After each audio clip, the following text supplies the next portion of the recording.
అయితే ఇప్పుడు భారతదేశంపై విధించినటువంటి ఈ 50% టారిఫ్స్ ఏవైతున్నాయి ఇవి జీడిపిని 1% తగ్గించేస్తాయంటారా?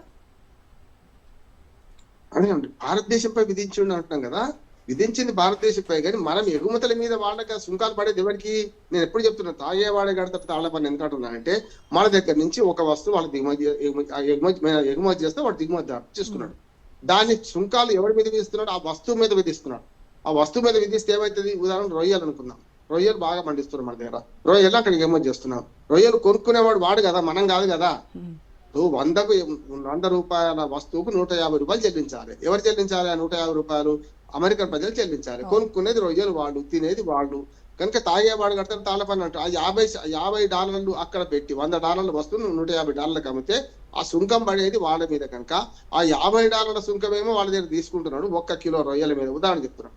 తీసుకొని ఇప్పుడు వాళ్ళకి $2000 మీకు ఉచితంగా ఇస్తా అంటున్నారు. ఎక్కడి నుంచి ఇస్తాడు? ఇదే కదా దోపిడీ చేసేది, అక్కడి నుంచి ఇచ్చేది వాళ్ళకే కదా అంటున్నాను. అందుకనే మన మీద ఏం భారం పడతలేదు. మన మీద భారం ఎట్లా పడుతుంది అంటే, ఎగుమతిదారులు అక్కడ మార్కెట్ లో తక్కువ అయింది అనుకోండి, మార్కెట్ లో మన సరుకు గిరాకీ లేదనుకోండి, ఎందుకు ఉండదు?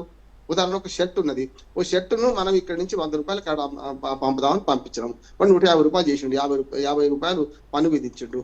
150 కూడా ఆ షర్టు అక్కడ దొరకకపోతే మనది కొంటారు. వాళ్ళు 100కే వాళ్ళ షర్టు వాళ్ళ ఉత్పత్తి దొరికింది అనుకోండి, మనది కొనరు ఎవరు. అప్పుడు ఎగుమతులు ఆగిపోతాయి. మనం నష్టం ఏంటంటే, మన ఉత్పత్తులు అక్కడికి పోయిన తర్వాత కూడా అక్కడ అమ్మకపోతే, అక్కడ దీనికి గిరాకీ లేకపోతే, ఈ సుంకాల వల్ల ఎక్కువ అయితే వాళ్ళు కొనకపోతే మనం నష్టం. కొన్నారనుకోండి మన నష్టం లేదు కదా, సుంకాలు భరించేది వాళ్ళే. అందుకని వాళ్ళని ఎత్తి కొట్టి వాళ్ళకే మళ్ళీ పెడుతున్నారు. అంటే దెబ్బ కొట్టేదానే మందు పూసేదాయన, అది జరుగుతుంది అక్కడ. అయితే ఈ టారిఫ్లు దెబ్బ ఆయనే కొడుతున్నాడు, ఐటీ పంట ఆయన చేస్తాడు. అమెరికా మ్యానుఫ్యాక్చరింగ్ లో 1 మిలియన్ జాబ్స్ క్రియేట్ చేశాయని ట్రంప్ క్లెయిమ్ చేసుకుంటున్నాడు. ఇది వాస్తవమేనంటారా? ఎక్కడ క్రియేట్ చేసిండు? ఉన్న జాబులు పోయినాయి. నేను ఒక మాట చెప్తాను, ఉన్న జాబులు పోవడం కాదు, వాళ్ళు ఇప్పుడు వాళ్ళ అమెరికాని పెట్టుకోవాలంటే 3 జీతాలు చెల్లించాల్సి వస్తుంది. ఆ మిత్రులు చాలా మంది ఉన్నారు. నేను ఒక మాట వాళ్ళని అడుగుతూ ఏం చెప్పానంటే, మొన్నటి దాకా విద్యార్థి వీసా మీద వెళ్ళినా, టూరిస్ట్ వీసా మీద వాళ్ళు పెద్దగా వెళ్ళిన వాళ్ళు ఎవరు పని చేయాలి, కానీ ముఖ్యంగా విద్యార్థి వీసా మీద వెళ్ళి, లేకపోతే ఏదైనా వేరే వీసా మీద వెళ్ళి అక్కడ అటు దొంగతనంగా అడ్డగోలు ఎక్కడ ఉన్న వాళ్ళు ఎవరు ఇప్పటిదాకా పని ఏం చేస్తున్నారంటే, చదువుకుంటూ పని చేసుకుంటూ చదువుకుంటున్నారు. ఆ అవకాశం తీసేసినాం. గ్యాస్ స్టేషన్లలో, సూపర్ బజార్లలో, అక్కడికి ఇంటి పని మనుషులుగా ఈ మాట అంటున్నాను. వీళ్ళు మన వాళ్ళు గొప్ప చెప్పుకుంటారు, అమెరికా మావాడు ఎక్కడున్న అమెరికాలో వాడు దొడిగడుతుంది తెలియదు, లేకుంటే పెట్రోల్ వస్తుంది తెలియదు, సూపర్ బజార్లలో కూలిగా పనిచేస్తున్న సంగతి తెలియదు, మూటలు వస్తున్న సంగతి తెలియదు. మనం చాలా మంది పనిచేస్తుంటారు. తప్పుగా, డిగ్నిటీ ఆఫ్ లేబర్ తప్పేం కాదు, వాళ్ళు సంపాదించుకొని చదువుకుంటా అంటున్నారు. కానీ అటువంటి ఉద్యోగాలను పోయినాయి. పోతే ఏమైంది? ఇప్పుడు వాళ్ళని చిన్న చిన్న ఉద్యోగాలు చేయకుండా ఉండాలని రూల్ విధించాడు, లేకపోతే మిమ్మల్ని ఇంటికి పంపిస్తా అన్నాడు. భయానికి ఏం చేసి వాళ్ళు ఊరుకున్నారు. ఆఖరికి ట్రంప్ ఇంట్లో పని మనుషులు కూడా భారతీయులు ఉన్నారట, విదేశస్తులు ఉన్నారట. ఆయన కూడా కష్టం వచ్చింది. ఆయన మందు ఆయనకే పనిచేస్తలేదు. ఇప్పుడు ఏమైందంటే, అమెరికాలో ఉద్యోగం దొరికింది నిజమే, కానీ వ్యాపారవేత్తలు బాగా నష్టపోయింది. ఎట్లా అని చెప్తాను. గతంలో $100 పనిచేసింది అనుకోండి, ఉదాహరణ చెప్తాను, ఒక లెక్క ఏదో ఉండాలి కనుక. $100 పనిచేసే అమెరికాని పెట్టుకుంటే $300 కావాలి. వాళ్ళు నిమిషాలను వేరు చేసి డబ్బు ఎట్లా వస్తుందో చూస్తారు. మన వాళ్ళు అట్లా కాదు, గంట అంటే దానికి విలువ తెలియదు. మనవాడు గంట పని చేస్తాడు, వాడు ఇచ్చిన కాడ తీసుకుంటాడు, ఇంటికి వస్తాడు. ఇప్పటిదాకా తక్కువ శ్రమ, తక్కువ కూలికి ఎక్కువ శ్రమ చేయించుకున్నాం మన వాళ్ళతోని, అక్కడి పరిశ్రమలు కానీ, లేకుంటే అక్కడ వ్యాపార సంస్థలు కానీ. ఇప్పుడు అమెరికాలను పెట్టుకోమన్నాడు, పెట్టవచ్చు కరెక్టే, కానీ అమెరికాని పెట్టుకోవడం వల్ల పడిసి మోపడేది కదా వాళ్ళకి ఖర్చు. ఒక ఎంప్లాయీని అమెరికాని పెట్టుకునే బదులు 3 ఎంప్లాయీస్ మన వాళ్ళు పెట్టుకోవచ్చు. నేను చిన్న సంస్థలు, సాఫ్ట్వేర్ దాకపోతే నేను, పెద్ద సంస్థలు దాకపోతే నేను, చిన్న సంస్థలలో ఆయన చేసిన పని వల్ల ఏమైందంటే, నిన్నటి దాకా మెయింటెనెన్స్ అంటే లేబర్ మెయింటెనెన్స్ $100 ఉంటే $300 ఎన్ని వాళ్ళకి. ఇప్పుడు అది మంచి రేట్ ఇచ్చాడు నేనట. మీరు ఉత్పత్తి ఆ రేట్ అంతా ఎవరికి చేస్తాడు? మనమేనే కదా.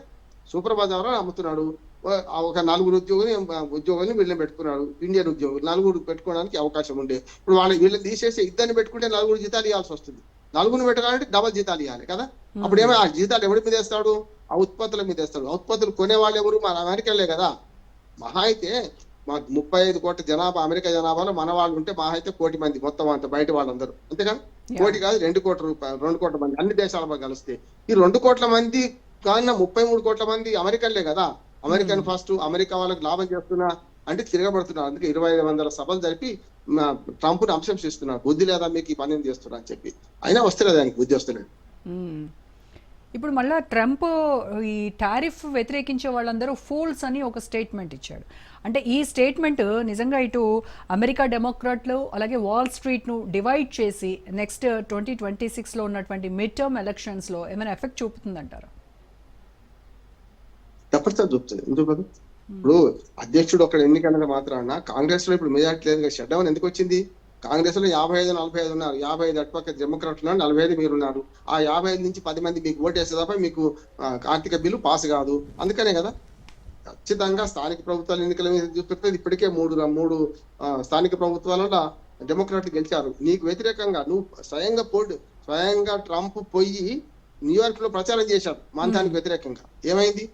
ఆయన ఇంకేమన్నా ఆడలేక మధ్యలో కూడా నా పేరు బ్యాలెట్ పేపర్ మీద లేదంటుండే. బుద్ధి ఉండాలి ఆయనకి. నేనేమంటున్నానంటే బ్యాలెట్ పేపర్ మీద పోటీ చేసే మందానికి ఉంటుందా, లేకపోతే రామ్మోహన్ రావు పేరు ఉంటుందా? అక్కడ చెప్పండి. ట్రంప్ పేరు ఉంటుందా? ఎవరి పేరు ఉండాలి అక్కడ కదా? అంటే అంత అజ్ఞానంతో మాట్లాడుతున్నా ఆయనతో ఏం చెప్తాం ఆయనతోని? ఇంకో మాట కూడా చెప్తానమ్మా. ఇప్పుడు ఇవాళ ఆయన నవ్విపోతుడు నాకేంటి సిగ్గు అన్నట్టు దేవతా వస్త్రాల కథ చెప్తాను నేను. ఇప్పుడు ట్రంప్ ఎట్లా ఉంది, దేవతా వస్త్రాల కథ లాగానే ఉంది. ఓ రాదట నాకు దేవతా వస్త్రాలు ఇస్తా అని చెప్పి మంత్రి కూడా వస్తే నమ్మిండట. నమ్మి మోసపోతే వాడు ఏం చేసిండు, మొత్తం నగ్నంగా నిలవడని చెప్పి దేవతా వస్త్రాలు కట్టుకున్నావు, ఏం కాదు మాకు ఏం కనపడుతుంది, బ్రహ్మాండంగా నువ్వు పొమ్మనంట. కిరీటం కనపడుతుంది, భుజకీర్తులు కనపడుతున్నాయి అన్నాడు. ఆయన నగ్నంగా ఉన్నాడు. కానీ ఆ మాట నమ్మిండు, మాత్రికున్న మాట.